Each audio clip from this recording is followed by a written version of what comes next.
I'm Carolyn with Graco. This is the Cradle Me 4-in-1 carrier. There are 4 modes of use. Here's how to put it into the back carry mode. First, fasten the buckle in the back.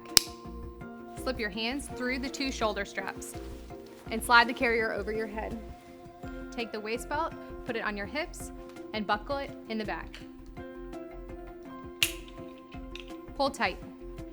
Pull the 2 straps at your arms so the carrier is nice and secure.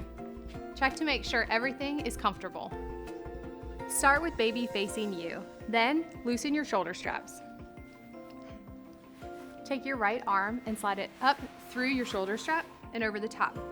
Take your left arm and slide it down through the side belt. Now, start to rotate baby around to the side. I find it's easiest if you loosen the waist belt a little bit to slide it around. Keep rotating, making sure that you're always supporting baby. Okay? Now, once baby's on your back, slide your right arm through your right shoulder strap and your left arm through the left strap. Readjust, tighten your belts, and now you're all ready to go.